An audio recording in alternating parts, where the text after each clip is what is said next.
Thank you, Eddie. Yeah, you can Google it now. Let's see if it works.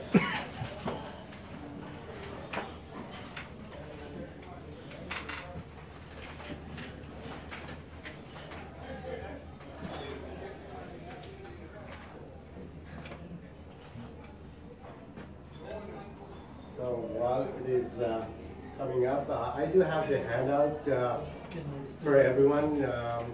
Sue or Omer, if you can pass that along. All right, yeah.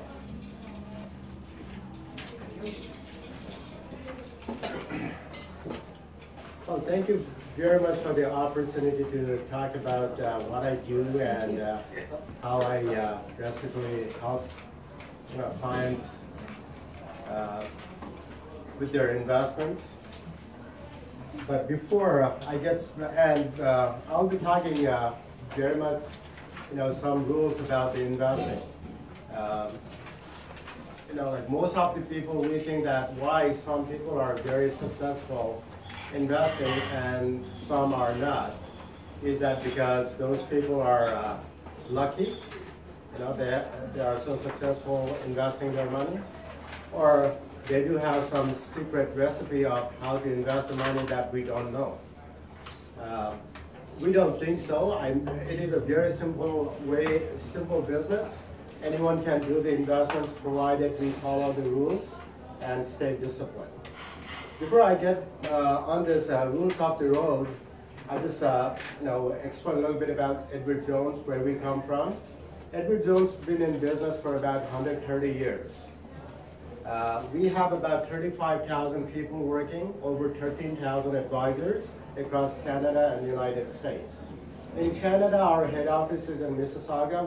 We have about 2,500 staffs, including the financial advisors. And in US, the total 35,000, over 13,000 branch offices across the United States, Canada. With that said, we manage over $700 billion. It's a lot of money. I don't even know how many zeros are there in $700 billion. To put that things into perspective, Royal Bank, which is the #1 bank in Canada, manages about $250 billion. And we manage over $700 billion. So the idea of this size and scope is, people do business with Edward Jones or invest with Edward Jones for the reason. This is the only thing that we do. We are not banks. We are not mortgage brokers. We are not banks. The only thing we do is manage money for individuals as well as for business owners. Although we are such a big organization managing over $700 billion, the one thing what we do not have is our proprietary products like the banks and other insurance companies they have put in place. The reason is the founder of it, Edward Jones, who is actually Edward Jones, his name, he decided that he's not going to create proprietary product simply because once we create a proprietary product, what happens is, regardless of how good or bad that investment is, as advisors, we have to get out and promote that product. And that is a total conflict of interest. And because of that particular reason, he said, we are not going to have our own proprietary products because there is so many investments out there in the market. If we know how to do the due diligence, pick the right products, we know, how to manage the money. So that is basically about Edward Jones. And I joined as advisor with Edward Jones about 14 years ago for the passion in investing as well as helping the clients manage their money. With that said, Edward Jones has been ranked the highest investor satisfaction from J.D. Powers, which is an independent organization who does this survey among brokerage firms, banking industries, auto industries. So when they do the competitive analysis of Edward Jones, we rank highest from the investor's point of view. So rules of the road, before I get started on some rules on how to invest money, first thing we have to ask the question is, what's important to us? Because the answer to this question is different to different people. individual, you know. If I ask this question, what is important to PS, she's just gonna think that, you know, passing the high school is the most important part at this point of time, but of course family is most important as well. For the investors, what is important to us, right? For us, you know, like for most of us, we think saving for the retirement is the #1 thing because it is expensive to live in the retirement. The only thing we do in retirement is spend money, right? We will not be making money, we will only be spending money. So that could be, you know, the #1 priority for many investors. But what about the retirees like Ron? What he thinks, what is important for him? So he may be thinking about what is the estate plan? How do I, you know, pass on the assets to the family members?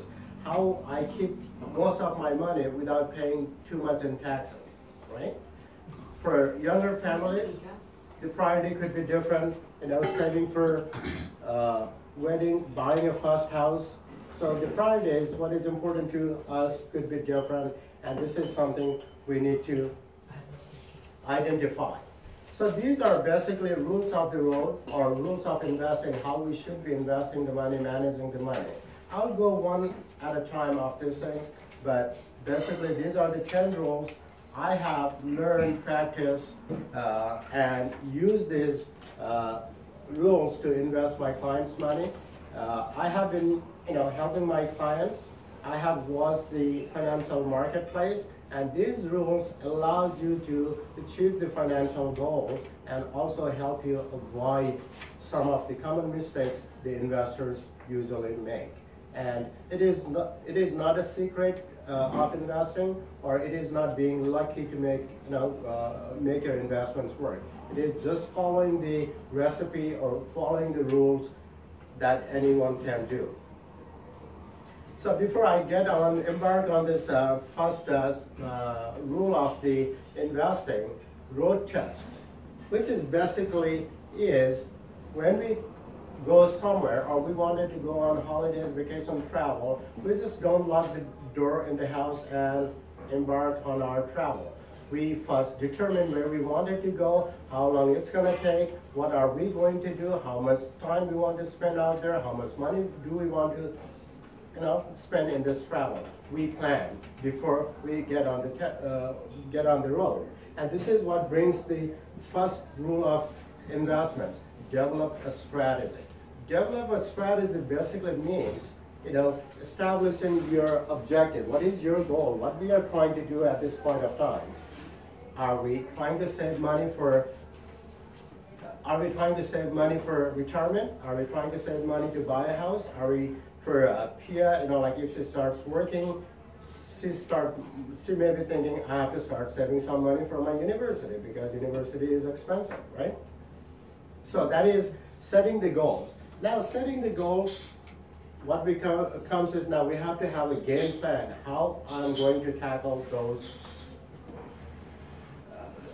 accomplish that objective.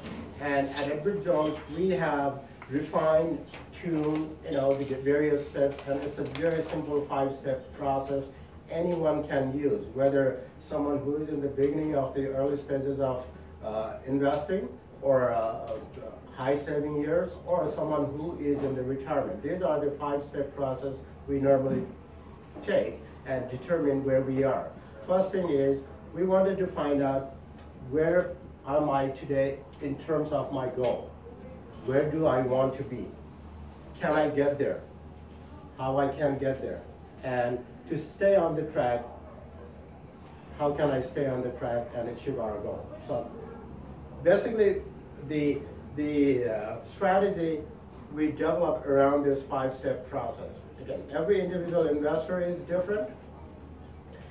Every individual is different, so the strategy is different, the objective is different. But when we develop a strategy, what we wanted to have is SMART goals. We have heard about the SMART goals. You know, lots of us, we do know what is SMART objective means. SMART means specific. Sorry, I'm not picking on you, but I'm taking an example on you here. Now, for you, a specific goal is this. I want to save $25,000 for my university in the next 2 years. That's a very specific goal. I need to have $25,000 to save up to go to university, right? Now, is it measurable? Of course.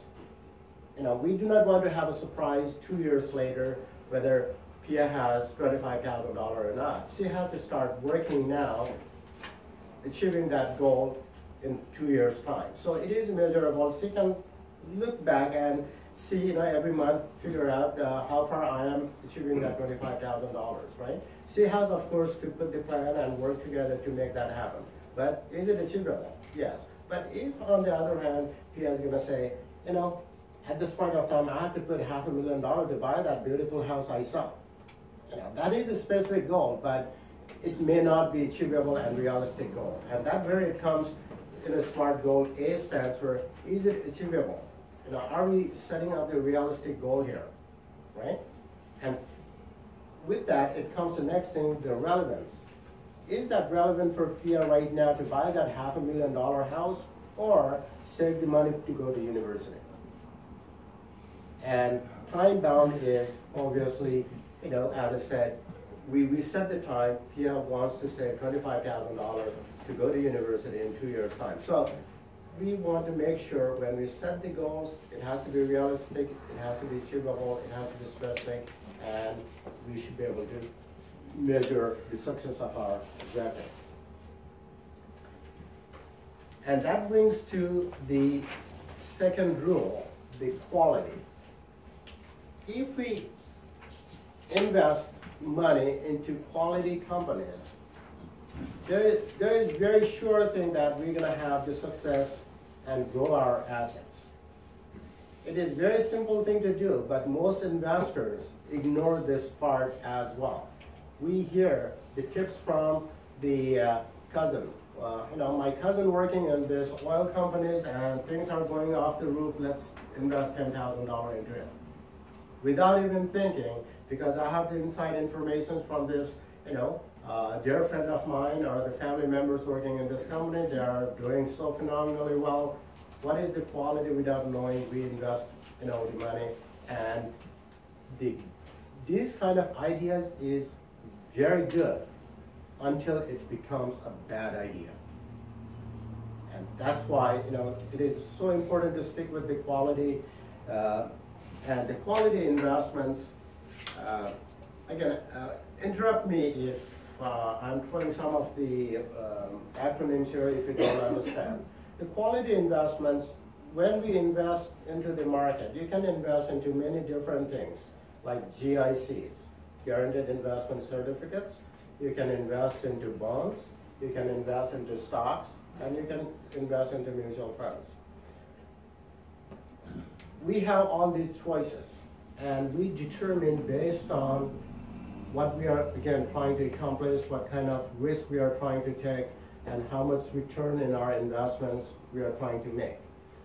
The quality investments is usually the investments that pays a dividend. I give an example of the rental property. Investing in a rental property is a good thing because it gives you a regular monthly check every month as a rent. And we hope that rental property increases value in six years or 10 years time frame. So if you happen to invest $100,000 in a rental property, I do expect that $100,000 to be $110,000, $120,000, or $130,000 10 years from now. But on the top of that, I do expect to collect the rent out of that rental property every month. So that accomplishes, many investors object two objectives. One is income, like for Ron, if he's thinking of generating or supplementing income from his pension, that gives him additional income from the rent. And also it is being invested in a tax efficient manner in a long-term growth because we expect that investments to grow over time, right? Now, the risk is he going to have the tenant in that rental property next month? That's a risk, right? This month he has the tenant, but that tenant doesn't guarantee being in that rental property next month. So these are some of the risk we have to consider and whether we are capable of taking that kind of risk. Dividend-paying stocks are usually the good investments to own for any investors. This is just an example of $10,000 invested into Toronto Stock Exchange from 2004 to 2014. In this 10 years time frame, we saw a downside of financial crisis in 2007, 2008, Greek crisis in 2011, if you know what I'm talking about. So, considering those crises, somebody, if he or she has invested $10,000 into Toronto Stock Exchange, 10 years later, with no dividend-paying companies, his investments actually went down from $10,000 to $4,400, lost about 7.7% annual basis. On the other hand, investing into dividend-paying stocks, the $10,000 same investments would have grown to over $23,000. And there are companies, they raise dividends, and if the investor has invested on those companies, it has grown over $30,000. So, what is the pay and raise dividend? It means you have the tenant where you have capacity to increase your rent every year, right? So if you increase $1,000 per month rent in your rental property every year, you increase $100, you are actually increasing your income. So investing into the companies, they also increase the dividends. Not all the companies do so, and this is where it comes down to doing the due diligence, finding the right kind of investments that is appropriate to each and every individual investors. Dinakar? Yes? Are those pay and raise things, are they more risky? No, actually they are safer investments. For example, pay and raise at Royal Bank. And Royal Bank has been increasing the dividend for the last over 100 years. Over 100 years.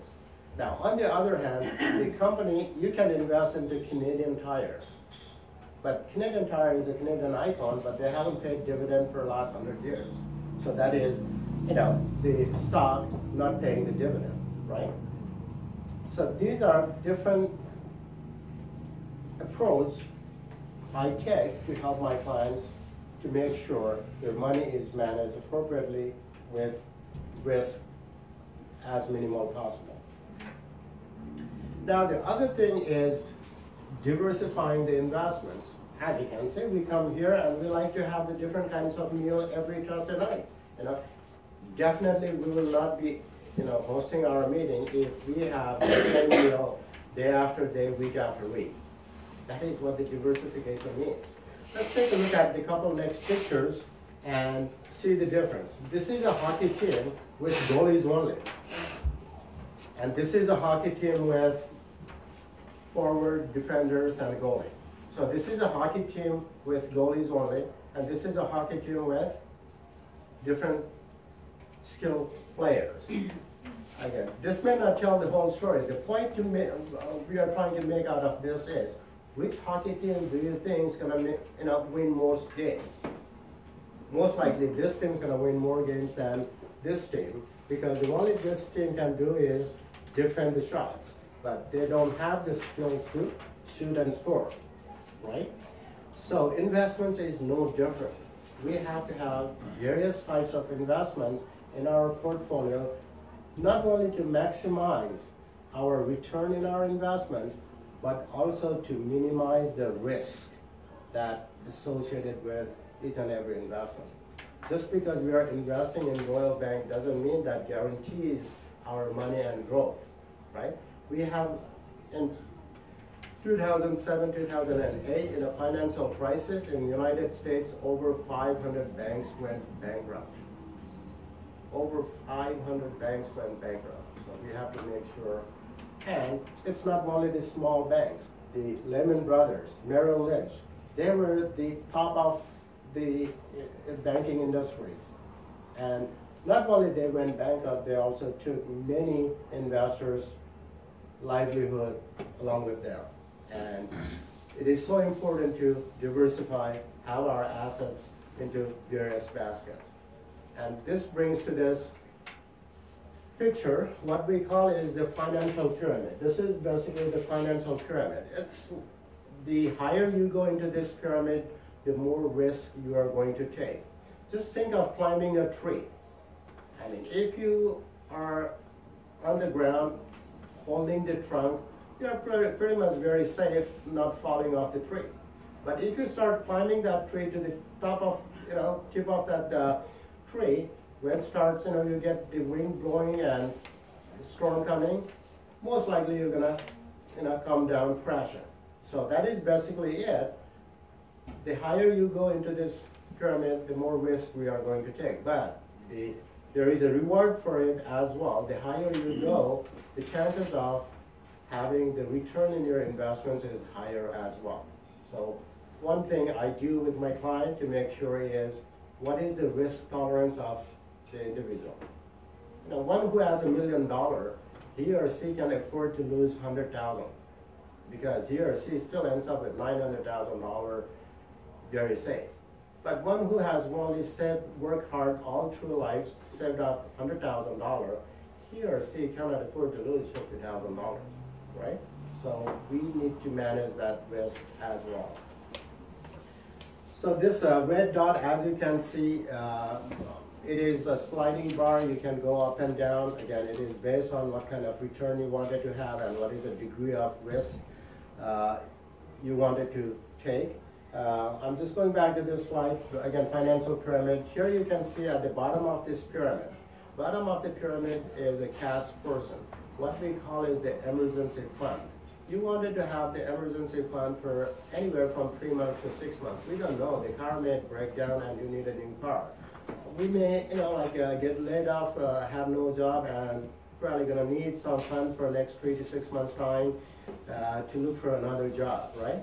Many things can happen. That is the emergency fund. Income is, as I was giving you an example of the rental property, you wanted to have a regular stream of paycheck coming in and getting deposited in your bank account in a regular basis. Someone like Ron, he absolutely needs it if the pension check cannot meet his needs. He has to supplement another income from somewhere else. And this is the type of investment we will have in the income side. Growth and income, it's a 50-50. Still, the rental property comes pretty handy in this because growth means the value of the investments grows over time, but also provides you the income in a regular basis. And again, the growth and aggressive growth, they're probably not going to offer you much of the income, but total return in investments. For example, somebody wants to buy a piece of land. You can buy land. You are not getting any income out of it, right?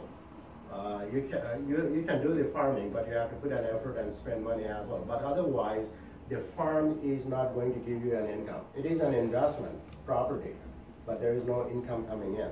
And we expect that property, the value of that property to go higher over time.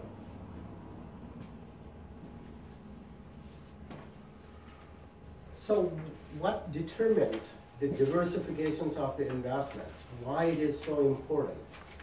This study, time after time, this study has shown that over 90% of your return in your investments is based on how you invest your money, how you allocate your money.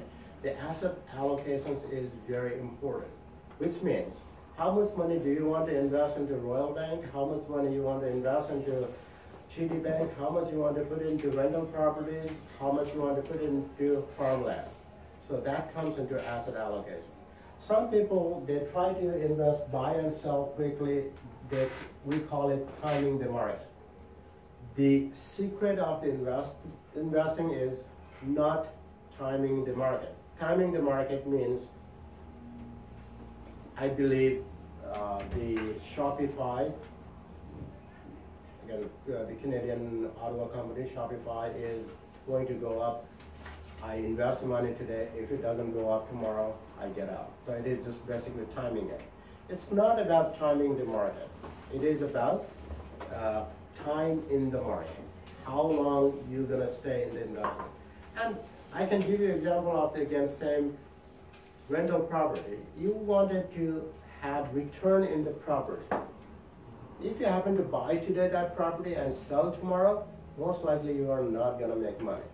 Most likely you're probably gonna lose some money in that transactions. But if you keep that property for the next 15 years, there is a very good chance you're probably gonna make money, right? So it is about time in the market, but not just timing it.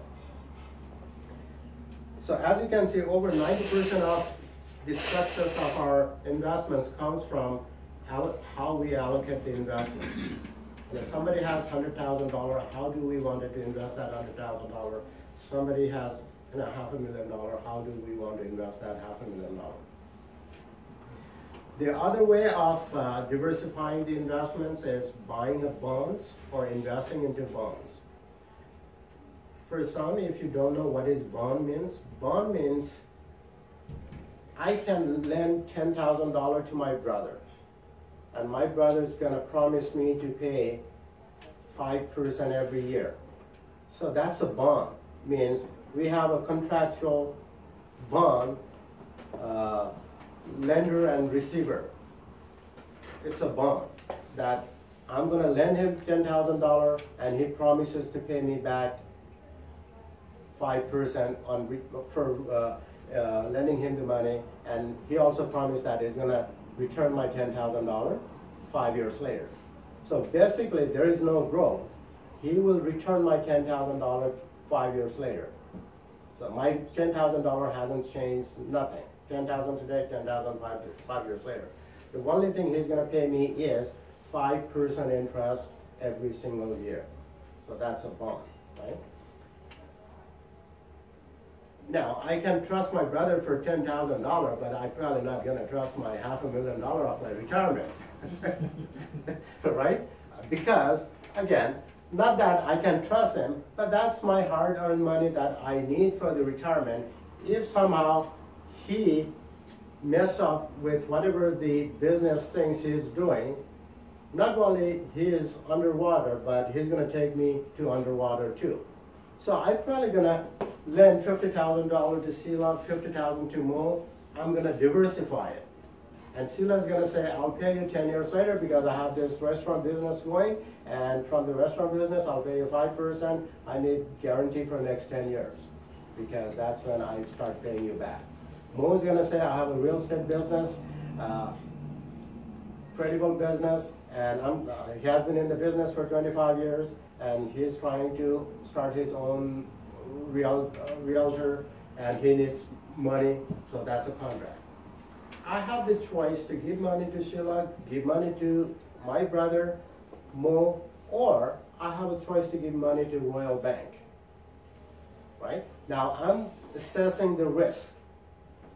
Who has more risk giving my money to? I mean, I have to lend my money, but where I end up having more risk, my brother, Mo, Sheila, or Royal Bank.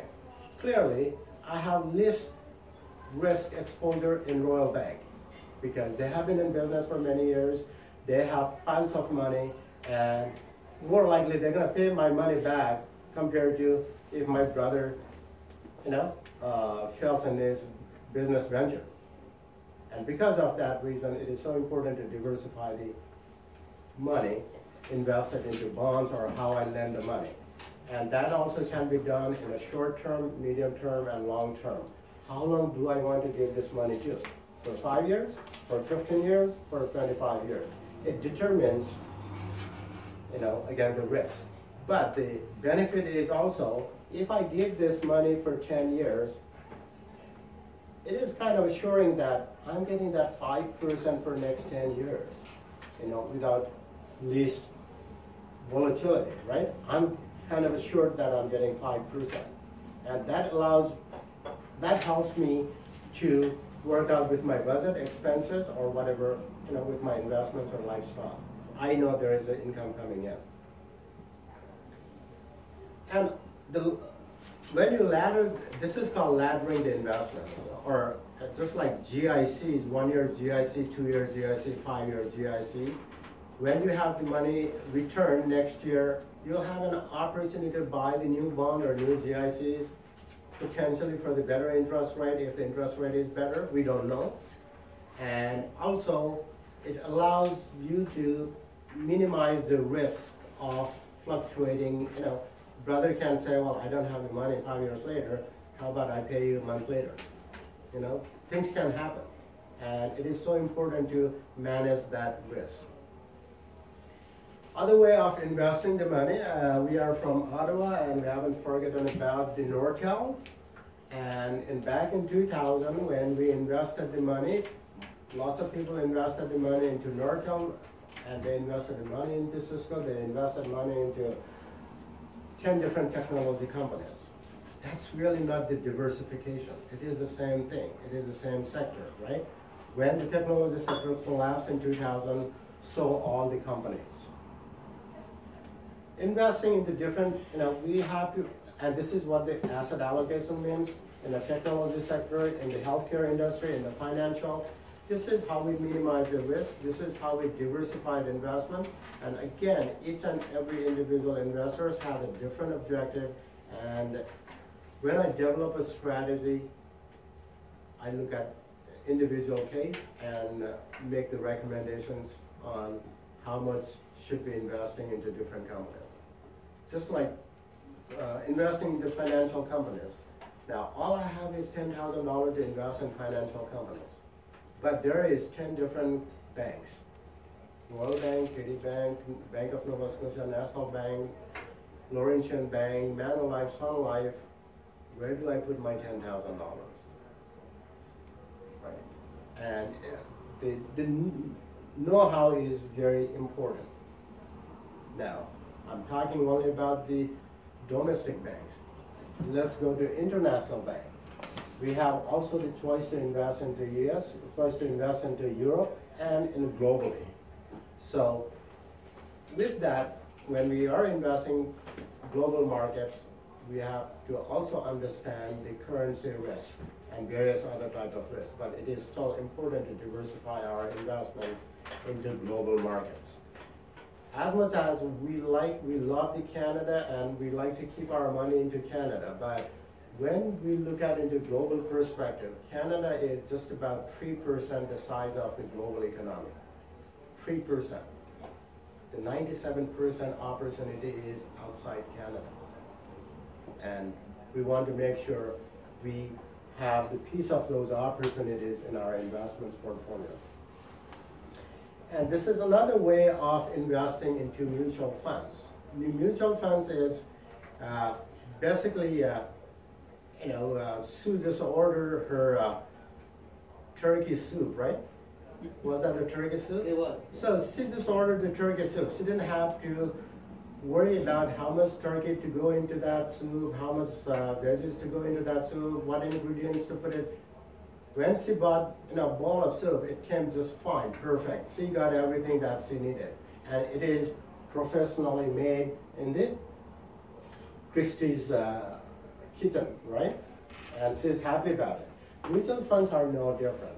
Instead of now buying the individual companies, we are buying a piece of the basket of investments, and this mutual funds could be $1 billion size, and you are buying $10,000 worth of that investment. And when you buy $10,000 of that investment, you are getting piece of World Bank, piece of TD Bank, piece of energy companies, piece of Bank of America. So you get some global, you get some local, you get some bonds. When we don't have the money to diversify, with many different companies and individual equities or bonds. And this leads to another point, invest for the long term. It is very difficult to invest, as an investor, it is common that the moment we invest in money today, better my money grows tomorrow. So we have a very short, patience. Now, for example, when we set a goal, Pia said, I would like to set $20,000, $25,000 for 2 years. We set a goal, it's a 2 years. She cannot start getting worried next month that I don't have 25,000 yet. It's too early, right? You cannot bake a cake that takes 1 hour to bake. You cannot start watching that cake if the cake is ready in 10 minutes. No, it's not. And another 10 minutes, we cannot keep on watching if the cake has baked every few minutes. We have a plan put in place. We have to trust and have a confidence what we are doing. So long-term investments most of the time works for most of the investors. This is just to show you, the next chart, just to show you, if somebody has invested money in Canada, Ron knows we have gone through the depressions, we have gone through the recessions, we have gone through the financial crisis, we have gone through the mortgage crisis back in the 80s, but the worst crisis was in 1930s, the depression. At that time, anyone who invested the money into the stock market came out just break even.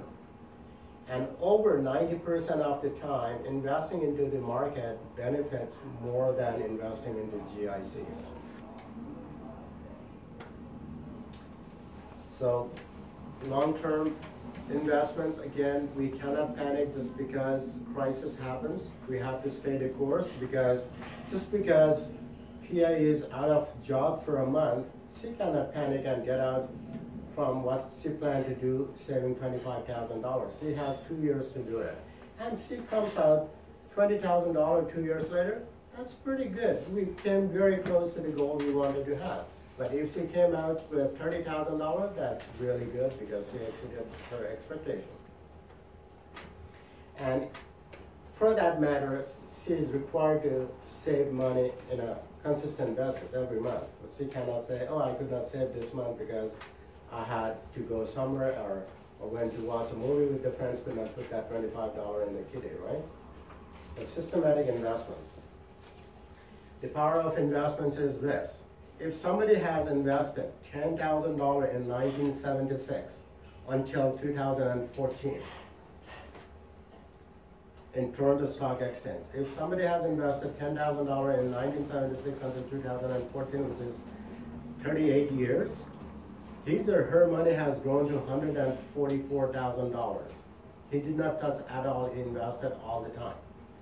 And it grew over 7%. And this is the power of investing for the long term. But someone said, okay, there was a crisis coming, I'm going to take the money out and I'm going to sit tight, sleep for another couple months and see how things are going to go, and I'll go back to the market and invest the money.